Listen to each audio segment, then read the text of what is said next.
우리는 나으냐? 여러분 우리 교회 봉고차 타보셨습니까? 승차감 죽이지 않습니까?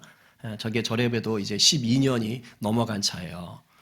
여러 사람들이 운전을 하다 보니까 이 차가 길이 잘 들지를 않았죠. 원래 차는 한 사람이 운전해야 되는데 우리는 뭐 그냥 모든 공유 많은 사람이 많이 몰았어요. 뭐 사고도 여러 번 났죠. 그래서 수리도 엄청 했습니다. 그런데 또 이제 근근히 끌고 다니지만 이제 거의 맛이 간 것 같아요. 막 등 갈아놓으면 한 달도 안 돼서 그냥 지가 나가고 막 그래요.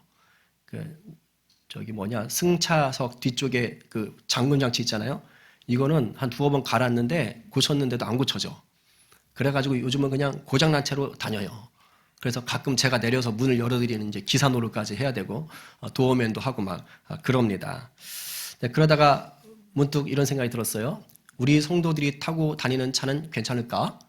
이런 생각을 했어요. 몇 대 안 되니까 제가 생각을 해보니까 교회 우리 본고처럼 상태가 안 좋은 차는 한 2대 정도 있는 것 같아요. 한 대는 저랑 가까운 분이 끌고 다니시는 것 같고 나머지 한 대는 뭐 누구라고 말은 안 하겠지만 어쨌든 있는 것 같아요. 그리고 나머지 분들은 그래도 교회 봉고차보다는 이제 상태가 조금 좋은 것 같다라고 생각합니다. 근데 이런 생각을 해봤어요. 상상을 한 건데 만약에 우리 성도들의 차가 다 모여가지고 말을 하고 생각을 할 수 있다고 치자. 그래서 서로 자기가 잘났다고 품평을 여기는데 교회 봉고차를 보는 순간 모든 차들이 이구동성으로 이제 교회 차를 씹기 시작하는 것입니다. 아이고 쟤 좀 봐. 어떻게 저렇게 차가 성한 데가 하나도 없냐? 다 낡았냐? 그러면서 흠결이 너무 많아. 너는 폐차장이 답이다. 이런 식으로 여러분들의 차가 교회 봉고차를 아주 막 그렇게 헐뜯고 있는 겁니다. 자, 그렇다면 이제 여러분 개인 차를 생각하세요. 그렇게 말하는 여러분들의 차는 퍼펙트할까요? 아무런 흠결도 없고 장고장도 없고 안전할까요? 물론 그렇다고 얘기할 수 있는 분은 제가 볼 땐 여기에서 한 분 또는 2분 정도. 나머지는 제 차도 뭐 그닥 다르진 않아요. 그냥 굴러가는 게 감사하죠. 뭐 이럴 정도입니다. 뭐 봉고차보다는 나으시겠지만 그냥 봉고차보다 나은 거지 완전히 새 차, 완전히 깨끗한 차, 완벽한 차라고 말할 수는 없겠죠. 얼마 전에 우리 성도 중에 새 차를 뽑은 성도가 계십니다. 이러면 이제 한 2분 정도가 난가? 이제 이럴 것 같은데 가장 최근에 뽑은 분이 있어요. 근데 진짜 삐까뻔쩍 하더라고요. 그리고 당연히 고장난데 없지요. 그죠? 그렇다면 우리 성도가 뽑은 이 삐까뻔쩍한 이 새 차는 영원히 삐까뻔쩍한 새 차일 수 있을까요? 없습니다. 물론 자기는 그래 보겠다고 셀프 세차장 가가지고 막 공을 들이고 닦겠지만 새 차는요 뽑는 순간부터 중고차입니다. 이건 불변의 법칙이에요. 출고되는 즉시부터 낡아지는 것입니다. 그렇죠? 차는 몰면 몰수록 그만큼 마모가 되고 흠집이 생기고 오염이 생길 수밖에 없어요. 가끔 고장도 나고 그리고 뭐 사고가 나면 망가지기도 하는 것이죠.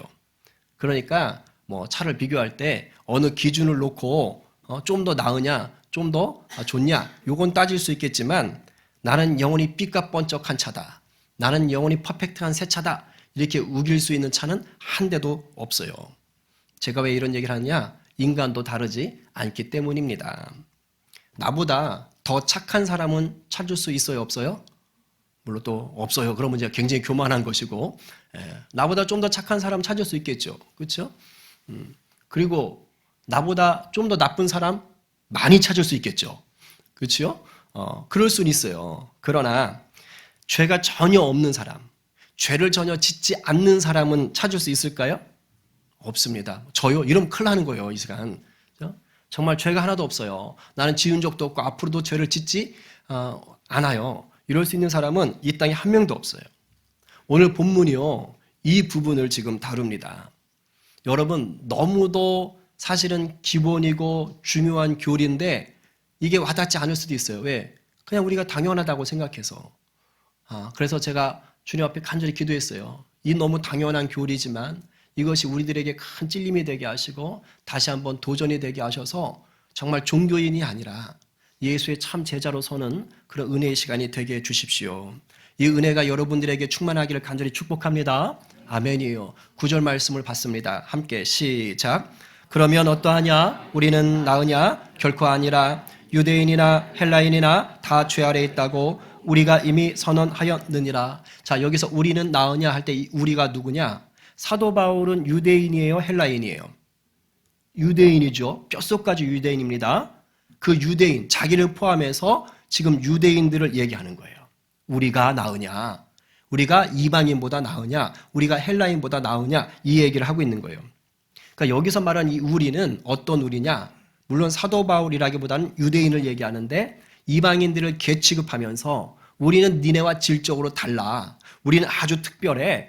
라고 아주 어깨에 뽕 놓고 있는 그러한 유대인들을 얘기하는 거예요. 왜 이렇게 유대인들이 어깨에 뽕이 들어갔느냐? 하나님이 자기들에게만 율법을 주셨다. 그래서 그 약속으로 할례라는 증표를 허락하셨다. 우리는 그래서 율법을 맡은 자들이다. 너희들에겐 필요가 없다. 우리는 이 율법을 지키는 프라이드가 있다. 이러고 있었던 유대인들을 얘기하는 거예요.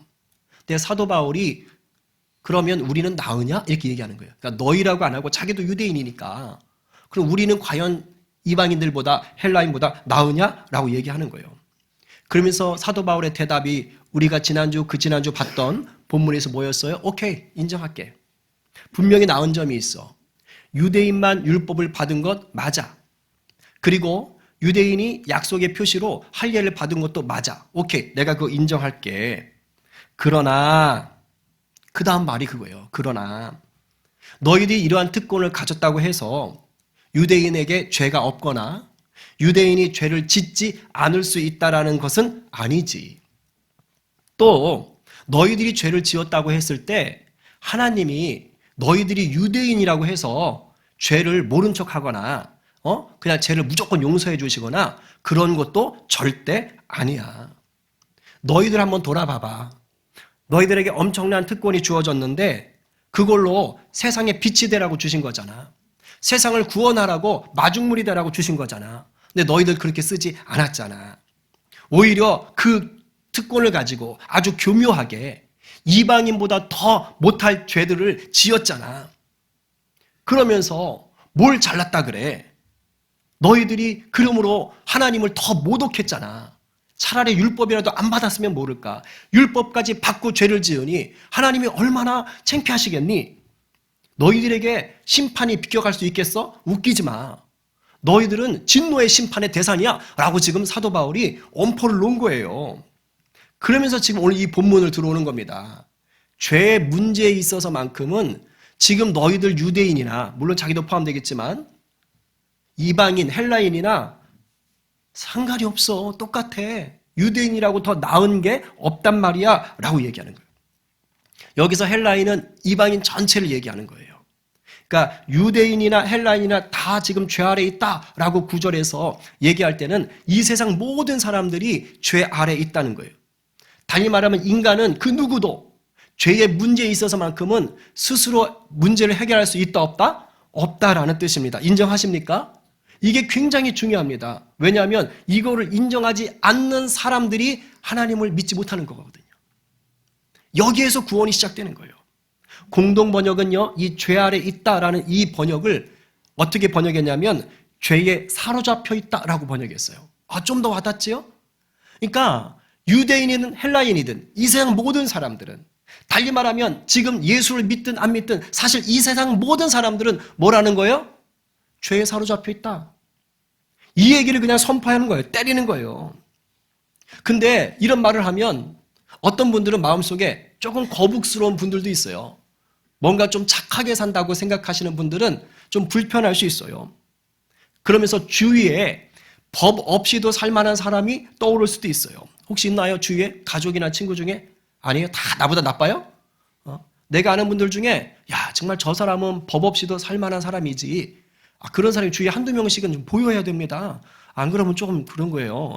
있어요. 한번 떠올려 보세요. 그럼 다시 한번 질문할게요. 그런 사람. 물론 내가 그렇다 그럼 여러분을 생각하세요. 그리고 한번 생각해 보는 겁니다. 자, 법 없이도 살만한 바로 그 사람은 과연 죄가 하나도 없을까요? 여러분이 법 없이도 살만한 그 사람이라고 하는 그 사람은 과연 지금까지 죄를 하나도 짓지 않았을까요? 앞으로 죄를 한 번도 짓지 않을 사람인가요? 이렇게 물어보면 그건 아니죠. 이렇게 대답할 수밖에 없어요. 왜냐하면 우리가 흔히 법 없이도 살 사람이다 라고 할 때는 그 말은 뭡니까? 그래도 다른 사람들에 비해서 썩 착한 사람, 이런 사람을 강조하는 비유적인 표현일 뿐이에요. 그러니까 법 없이도 살 수 있다라고 해서 그 사람이 뭐 죄가 하나도 없거나 죄를 전혀 짓지 않는다는 뜻은 아니라는 것을 우리도 이미 안다는 거예요. 그러니까 결국은 뭐 하는 거예요? 다 죄가 있다는 뜻이에요. 죄가 비껴가는 사람은 한 명도 없는 거예요. 그럼 이제 저 같은 인간은 약간 좀 이렇게 논리적이고 비판적이니까 이렇게 따질 수가 있어요. 저라면 이렇게 따져요. 참 목사님 되게 깐깐하시네. 자, 그러면 좋아요. 모두가 죄인이라고 칩시다. 목사님도 죄인, 저 교황도 죄인, 다 죄인이라고 칩시다. 저 바깥에 있는 사람도 죄인, 믿어도 죄인, 안 믿어도 죄인, 다 그렇게 칩시다. 그러면 모두가 출발점이 똑같은 거네요? 그럼 다 똑같은 거 아니에요? 그러면 그걸 가지고 뭘 탓합니까? 다 제로점인데. 너무 비관적이지 않아요? 그러면 우리 건설적으로 좀 대답을 하셔야 되지 않겠어요? 어차피 죄인이라면, 자기가 스스로 죄를 없앨 수 있는 것도 아니라면 좀 발전적인 생각을 좀 제시해 주세요. 예를 들자면, 그럼 우리가 다 죄인일 수밖에 없으니까 적어도 남에게 피해를 주지 않는 사람으로는 좀 살아갑시다. 이렇게 한번 얘기를 한다든가, 아니면 아까 말했던 대로 법 없이도 살 수 있는 사람으로 우리가 한번 살도록 몸부림을 쳐봅시다. 이런 식으로 좀 얘기를 해야 되는 거 아니에요? 이렇게 사는 게, 우리가 스스로 죄를 없앨 수 없고 다 모두가 죄인이라면 남 피해 주지 않고 법 없이도 살 만한 인간으로 살도록 노력하는 게 우리 인간들에게 있어서 최선 아니겠어요? 라고 저 같으면 따진다는 거예요. 근데 맞는 말이에요. 그게 인간의 최선입니다. 안타깝게도 하나님이 없는 인간에게 최선은 뭐냐? 우리는 스스로 죄를 없앨 수 없으니 그냥 이 상황에서 뭐 하자? 노력해보자요. 그냥 남에게 피해를 안 주는 선에서. 아니면 법 없이도 살 만큼 좀 착하게 그렇게 한번 살아보자. 이게 우리의 최선이라는 것입니다. 하나님 없는 자에게. 네, 여러분, 이러한 인간들의 주장이요, 얼마나 허점이 많은 줄 아세요? 결정적인 문제가 있어요. 인간이 있잖아요. 인류 역사에서 이미 이런 주장을 늘 해오고 있습니다. 안 했던 적이 없어요. 늘 해오고 있어요. 그러나 늘 실패하고 있죠. 여러분, 지금 여기 있는 분들이나 바깥에 지나가는 사람들에게 물어보세요. 제 정신을 가진 사람 치고, 야, 악하게 살자. 야, 남을 괴롭히며 살자. 야, 법을 무시하며 살자. 이렇게 얘기할 사람이 누가 있겠어요? 아무도 없어요. 이 세상에 나왔던 지도자들, 훌륭한 철학자들, 과학자들, 이 사람들이 다 뭐라 그래요? 착하게 사는 걸 주장하는 거예요. 그래서 더 아름다운 세상, 더 행복한 세상을 만들자고 주장을 하는 것입니다. 그러면 인류 역사가 지금쯤은 어떻게 돼야 되는 거예요? 그렇게 착하게 살고 아름다운 세상 만들자고 주장해 왔다면 지금쯤이면 온 천지에 착한 사람들이 수두룩 빽빽해야 되는 거 아닙니까? 이 땅에 아름다운 일들만 있어야 되는 거 아니냐고요. 그런데 현실이 어떠냐 이겁니다. 인류의 역사가 어떠냐 이겁니다. 결론은 뭡니까? 인류는요, 그 역사가 죄악과 그 열매로 인한 손해와 피해와 멸망이 반복되고 있다는 것이에요. 그걸 우리가 보고 있는 거예요. 대표적인 게 뭐예요? 전쟁의 인류 역사에서 끊어졌던 적이 있습니까? 없습니다. 서로 착하게 살자고 주장한다면 왜 전쟁이 일어나겠습니까? 그런데 전쟁이 끊임이 없어요. 우리가 흔히 말하는 도둑질, 사기, 폭행, 강도, 살인 같은 것들이 여전히 끝도 없잖아요. 이제는 그냥 인터넷이 발달하니까 어떤 죄도 있어요. 뭐 사진 이상한 거 합성해가지고 그렇게 인격을 모독하고 명예를 훼손시키고 아주 그걸로 아주 음란하고 나쁜 짓들을 하고 그걸로 돈벌이를 하고 지금 그러고 있잖아요. 그러니까 입으로 주장은 착하게 살자고 주장을 해요. 그런데 실제로 행동은 어떻게 하고 있는 거예요? 그렇게 하지를 못하고 있다는 것이에요. 나아가서 여러분, 착하게 살자는 이 주장은요, 잘 들으세요. 내가 속해 있는 공동체나 내가 속해 있는 사회나 내가 속해 있는 나라에 따라서 굉장히 달라집니다. 러시아, 우크라이나 지금 전쟁하고 있죠. 이거 러시아가 먼저 쳐들어간 겁니다. 이거 우크라이나가 쳐들어갔는데 뭐 이러시면 또 이상한 거예요. 러시아가 왜 먼저 쳐들어간 줄 아세요? 먹고 살려고 그런 거예요. 자기들이 지금 나라 경기가 안 좋으니까 그거 곡창지대니까 그거 점령해가지고 러시아 살림을 좀 부강케 하려고 하는 것입니다. 러시아 국민들도 좋아했어요. 그러니까 러시아 입장에서는 뭐 하는 거예요? 우크라이나를 치러 가는 게 착한 일인 거예요. 근데 우크라이나 입장에서는 그게 착한 일입니까? 아니죠. 아주 나쁜 짓을 하는 거죠. 러시아는 아주 악한 이죠. 그죠? 일본이 우리에게 아주 악한 짓을 했던 것처럼 그렇게 여겨지는 거예요. 며칠 전에 미국의 트럼프 대통령하고 우크라이나 젤렌스키 대통령이 정상회담 했습니다. 한 이틀 전인가요? 깨졌어요. 제 영상을 보니까 정말 아주 그냥 살벌하더라고요. 그런 정상회담 저도 처음 봤어요. 분명히 그 자리는 러시아와 우크라이나 전쟁을 어떻게든지 좀 봉합해 보려고 그렇게 시도했던 협상의 자리인 겁니다. 여러분, 정상회담은요, 그냥 하는 게 아니에요. 정상회담이 이루어졌을 때는요, 이미 95%는요, 이미 협상이 끝난 겁니다. 물밑 작업이 다 되어 있는 거예요. 속된 말로 말하면 두 대통령이 만나서 사인만 하면 되도록 해놓고 만나는 게 정상회담인 거예요. 그러니까 정상회담을 했는데 그렇게 깨진다? 이건 엄청난 사건인 거예요. 왜? 다 합의되어 놓은 것을 뒤집어 엎었다는 뜻이거든요. 왜 그런 일이 벌어졌을까요? 두 대통령이 협상하는 그 자리에서, 정상회담 그 자리에서 자기가 생각하는 착한 것을 고집했는데 부딪힌 거예요. 서로 안 맞았던 거예요. 트럼프는 트럼프가 생각하는 착한 것을, 또 우크라이나 대통령은 우크라이나 대통령이 생각하는 착한 것을 서로 주장을 한 것입니다. 그러니까 깨질 수밖에 없죠. 그럼 이제 어떻게 되는 거예요? 우크라이나를 지지하는 쪽은 미국이 나쁜 놈이 되는 거예요. 미국을 지지하는 쪽은 우크라이나가 나쁜 놈이 되는 거예요. 여러분, 이게 역사예요. 착하게 살자는 주장이 있잖아요. 이거 굉장히 상대적이고요. 굉장히 개인주의적입니다. 내가 착하게 사는 것이 누군가에겐 악하게 보여요. 피해를 주는 게 돼요. 누군가 착하게 산다고 행동하는데 그게 나한텐 괴로운 일이 됩니다. 이 땅의 역사가 그런 것들을 보여주는 거예요. 그래서 인간들은 이성적으로는 이상적인 세상을 위해서 우리가 착하게 살아야 됩니다 라고 주장을 합니다. 그러나 인간의 본성은 그 주장을 거부하며 사는 거예요.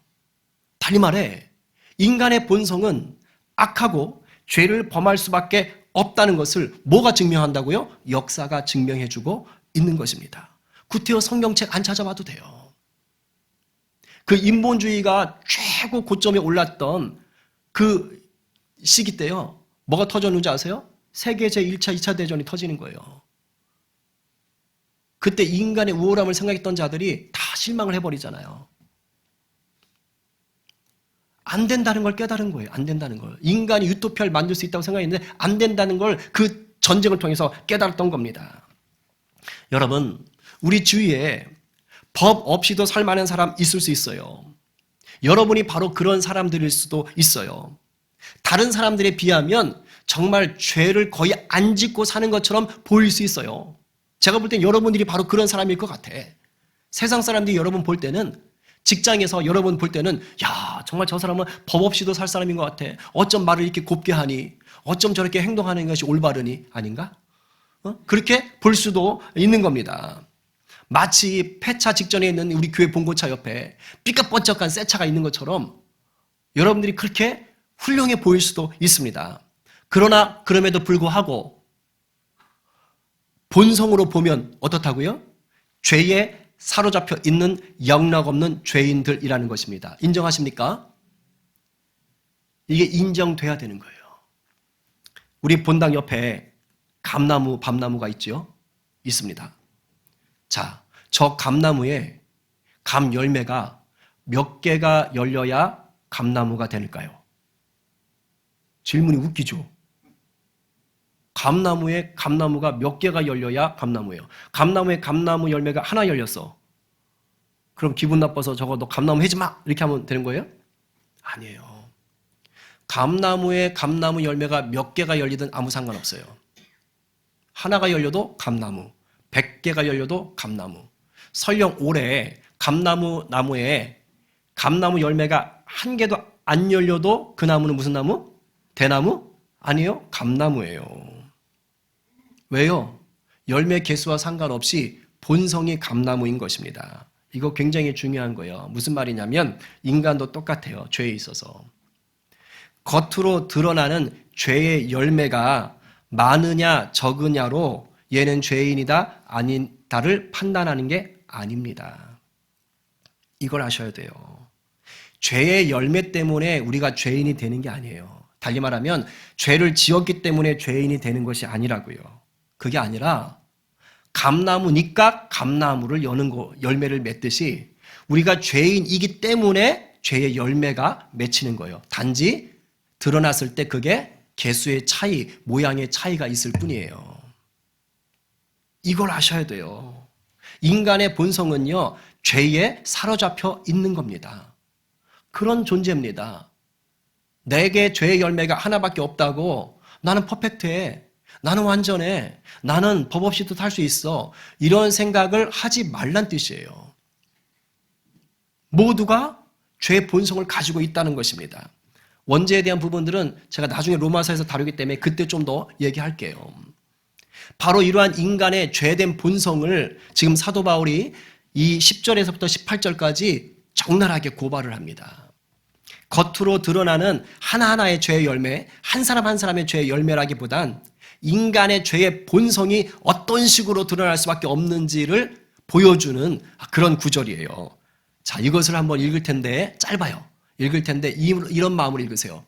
내가 죄된 본성을 가진 인간인데 죄된 본성을 가진 인간은 이럴 수밖에 없는 거구나 라는 것을 인정하며 읽으시는 거예요. 성경은요, 다른 책하고 다릅니다. 다른 책은 내가 읽고 비판하고 비난하고 쳐낼 수 있어요. 이건 틀렸어라고 말할 수 있어요. 근데 성경은 그런 책이 아니에요. 여러분, 성경은 하나님이 우리에게 주신 하나님의 말씀입니다. 성경이 틀리는 게 아니라 내가 틀리는 것이에요. 성경이 어려운 것이 아니라 내가 이해를 못하는 것인 거예요. 굉장히 중요한 거예요.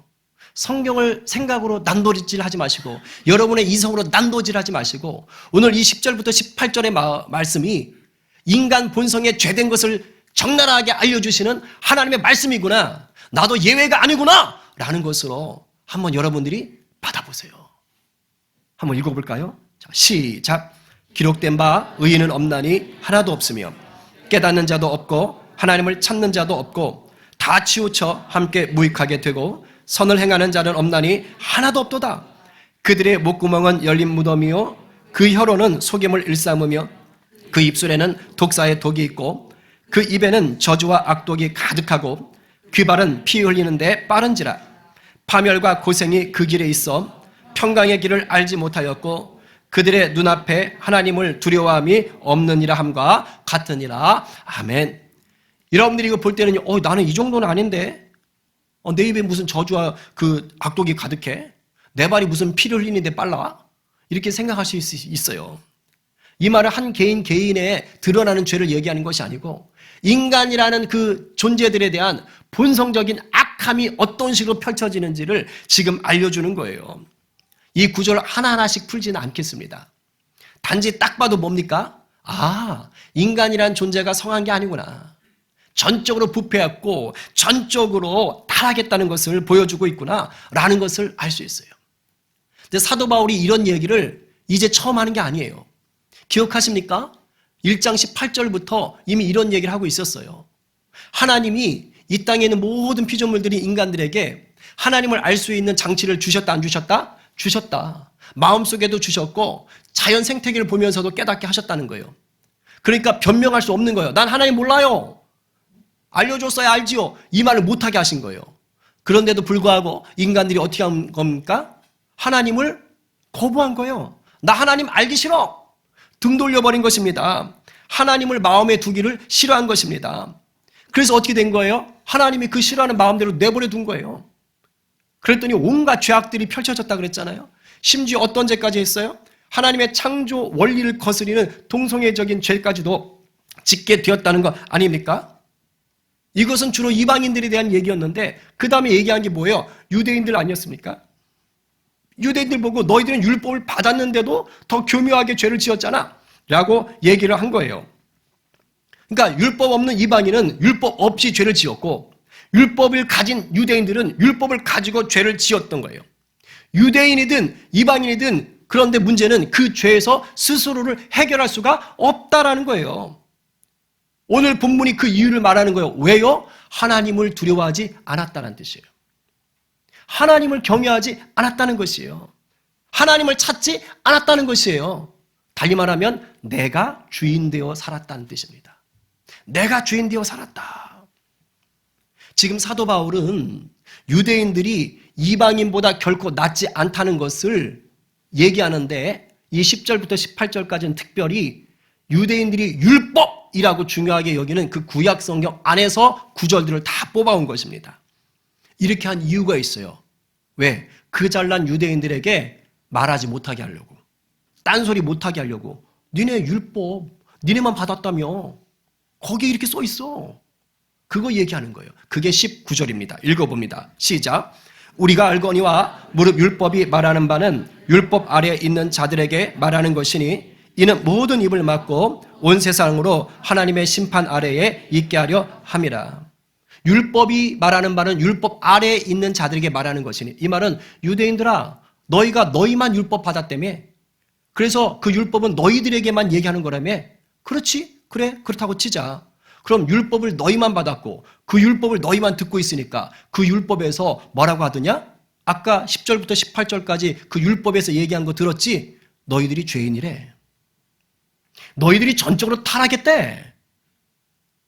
그러니까 유대인들아, 너희 입도 하나님 앞에서 감히 심판받지 않는다고 말할 수가 없어. 너희들 잘났다고 할 건덕지가 없어. 왜? 너희들이 말하는 자랑스러워하는 그 율법이 너희를 죄인이라고 하잖아. 어떻게 자유로울 수 있어? 안 돼. 그 얘기가 지금 19절이에요. 이방인만 심판 아래 있다고? 아니라고. 너희들도 그렇다니까. 그러면서 이제 20절에서는 무슨 얘기를 하는 거예요? 자, 율법을 보니까 죄가 사라지지 않지? 오히려 너희들이 어떠한 죄를 지었고 얼마나 너희들이 더러운 인간이라는 것을 알게 될 뿐이지? 그 얘기가 20절 말씀입니다. 읽어봅니다. 시작. 그러므로 율법의 행위로 그의 앞에 의롭다 하심을 얻을 육체가 없나니 율법으로는 죄를 깨달음이라. 율법의 행위로 그의 앞에 의롭다 하심을 얻을 육체가 없다. 이 육체는 모든 인간이에요. 유대인을 포함한. 율법을 잘 지켜서 하나님께서 야, 너 의롭구나 라고 인정받을 인간은 유대인조차도 없다는 뜻입니다. 그러니까 율법을 지키지 말자 이런 뜻이 아니고요. 율법을 100% 완전하게 지키면 하나님 앞에 의롭다고 인정받겠죠. 근데 그 누구도 율법을 100% 완전하게 지킬 인간이 없는 거예요. 불가능한 거예요. 달리 말하면 율법 가지고 의로움을 얻을 수가 없는 겁니다. 결론적으로 근본적으로 그렇게 된 거예요. 근데 인간들이, 유대인들이 뭐 하려고 그랬다고요? 율법으로 지켜서 의로워 보려고 발버둥을 쳤던 겁니다. 근데 하나님은 그런 의도로 주신 것이 아닌 거예요. 하나님을 바라보게 하려고 했던 거예요. 하나님을 의지하게 하려고 했던 것입니다. 율법을 지켜보려고 하면 할수록 유대인들에게 뭐만 드러나는 거예요? 와, 내가 잘못했네. 내가 이것도 잘못했고 저것도 잘못했고 이렇게 죄만 더 깨닫게 될 뿐이다 라고 지금 얘기를 하는 거예요. 얼마 전에 우리 조 전도사님께서 그런 얘기를 해요. 우리 지금 요 아이들, 초등학교 아이들이 큐티를 한대요. 도전을 받으시기 바랍니다. 그래서 우리 아이들이 큐티를 하는데 민호라고 있어요. 아십니까? 제가 볼 때는 우리 사모는 저보고 목사님을 좀 닮은 것 같기도 해요. 뭐 그렇게 얘기를 하기도 해요.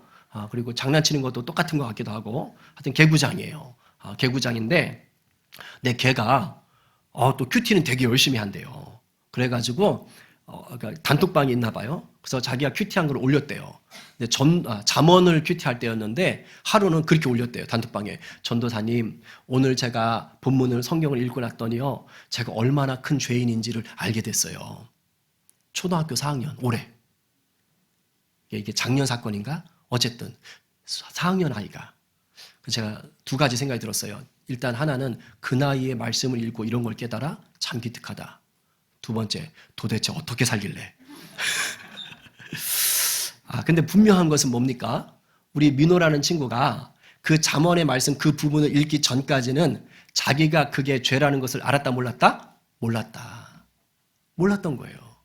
몰랐는데 성경에서 이것이 죄라는 것을 알려주니까 내가 죄를 짓고 있었구나 라고 깨달았던 겁니다. 지금 그 얘기를 하는 거예요. 율법을 읽으면서 죄를 깨닫게 된다. 여러분, 지금 성경을 알고 우리가 그 속에서 죄를 깨닫게 되는 것은요, 나쁜 거예요, 좋은 거예요? 이거 좋은 거예요. 나쁜 거 아니에요. 이게 율법의 중요한 기능입니다. 우리는 율법이 있기 때문에 우리가 주님 앞에서 내가 얼마나 큰 죄인인지를 알 수 있는 거예요. 하나님의 세상을 사랑하사 이처럼 사랑하사 독생자를 주셨으니 이는 저를 믿는 자마다 멸망치 않고 구원을 얻게 하려 하심이라. 우리가 예수를 죄 없는 예수를 십자가에 못 박여 죽었노라. 이런 말씀을 들을 때 성령이 함께 하시면 우리 마음이 막 뜨거워지잖아요. 그래서 예수님을 인격적으로 만날 때 그 순간 다 경험하십니까? 만난 분들은 갑자기요, 내가 죄인인 게 깨달아지고 눈물 콧물이 쏟아지고 어릴 때 잘못했던 것까지 다 떠오르고 막 이런 일들이 벌어져요. 이게 평상시에 세상 살 때는 없던 일이거든요. 이 죄인인 게 깨달아지는 거예요. 뭐 때문에? 하나님 말씀 때문에. 하나님 말씀의 역사가 있는 거예요. 그러니까 이 율법을 볼수록, 말씀을 볼수록 내가 죄인인 것이 깨달아지는 것은 나쁜 게 아닙니다. 좋은 거예요. 왜냐하면 예수 안 믿는 세상 사람들은 죄가 뭡니까? 라고 물어보면요, 그냥 감옥 갈 수 있는 그런 죄? 아니면 조금 더 괜찮은 분들은 양심의 가책? 그런데 성경이 말하는 근본적인 죄가 뭡니까? 그런 게 아닙니다. 나쁜 생각 품는 거? 그런 거 아니에요. 성경이 말하는 근본적인 인간의 죄는요, 오늘 로마서 앞에서 얘기했잖아요. 1장부터 얘기했잖아요. 하나님을 마음에 두기 싫어하고 하나님을 떠난 죄입니다. 그게 인간의 근본적인 죄예요. 이런 것들은요, 율법을 알지 않으면 모르죠. 율법을 배워야지만이, 성경을 배워야지만이 이게 죄구나, 그래서 내가 죄인인 거구나 라는 것을 아는 거예요. 내가 나의 주인으로 산다는 게 이게 죄라고 세상 사람들은 아무도 그렇게 생각하지 않습니다. 세상은 오히려 너는 너의 주인이야, 세상의 주인은 바로 너야 라고 주장합니다. 그렇게 부추기는 거예요. 근데 성경은 뭐라 그래요? No! 너는 너의 주인이 아니야. 너의 주인은 예수 그리스도가 돼야 돼. 이걸 얘기하는 거예요. 정반대를 얘기하고 있습니다. 사도 바울은 지금 이런 얘기를 하면서 그래, 우리 모두 다 죄인이다, 다 심판받아 죽는다, 이 얘기를 지금 유대인들에게 까발리고 혼내려고 한 게 아니에요. 지금까지 이 얘기를 한 것은 그 다음 스텝을 알려주기 위한 거예요. 율법 없는 이방인이든 율법을 가진 유대인이든 너희들 힘으로는 스스로 죄의 문제를 해결할 수가 없다는 것을 알겠느냐? 그럼 이제 어떻게 해야 되겠느냐? 그냥 그 죄를 그대로 가지고 좀 더 착하게 살자라고 주장만 해서야 되겠느냐? 여러분, 좀 더 착하게 살자고 주장하는 것은요, 아직 인간에게 하나님의 형상이 남아있거든요. 죄로 오염은 됐으나 아직은 하나님의 형상이 남아있으니까 좀 더 낫게 살려고 하는 그런 마음들이 있는 거예요. 그래서 인간들은 하나님을 떠난 상태에서도 나름의 유토피아를 창조하려고 꿈을 꿉니다. 그게 뭔지 아세요? 바벨탑이에요. 그 대표적인 게 바벨탑. 인간들이 생각하는 이상향을 위해서 인간들이 착하게 살아보자 라고 의기투합한 사건이 바벨탑이에요. 뭡니까? 높이 탑을 쌓자는 거예요. 하늘까지. 그래서 우리들의 이름을 높이자라고 돼 있어요. 하나님의 이름을 높이는 것이 아니고 우리들의 이름을 높이자. 그리고 흩어지지 말자. 무슨 말이에요? 연합하자라는 뜻이에요. 인간의 우월함과 인간의 하나됨을 드러내자. 이게 바벨탑의 슬로건이에요. 이 슬로건은 하나님을 떠난 인간이 지금까지 꿈꾸어오는 착한 일입니다. 인간이 가장 착하게 사는 것, 인간의 우월함을 드러내며 인간이 연합하자, 하나 되자. 그래서 바벨탑에서 어떻게 됐어요?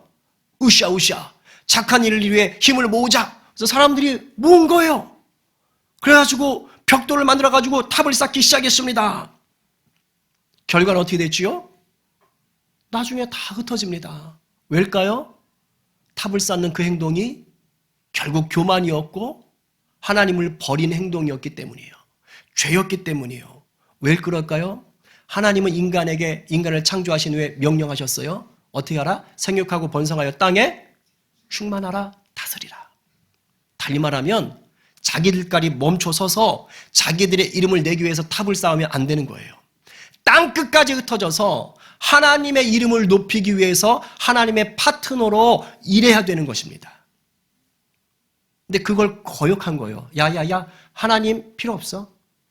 야, 그냥 우리끼리 모여. 우리끼리 잘 살면 되지. 그리고 우리의 이름을 드러내면 되지.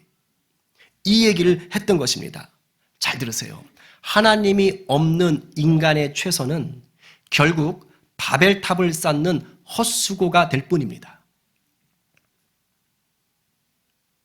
하나님 없는 인간의 최선은 바벨탑 쌓는 헛수고, 율법 없이 쌓는 바벨탑이거나 율법을 이용해 쌓는 바벨탑이거나 똑같이 죄를 쌓고 쌓다가 그 죄 때문에 망하고 마는 것입니다. 사도 바울이 이걸 지금 얘기하는 거예요. 그 누구도 죄의 문제를 벗어날 수가 없다. 오염된 하나님의 형상을 가지고 인간적인 노력으로 잘 살아보려고 해도 그 오염된 것을 제거하지 않는 한은 소망이 없다.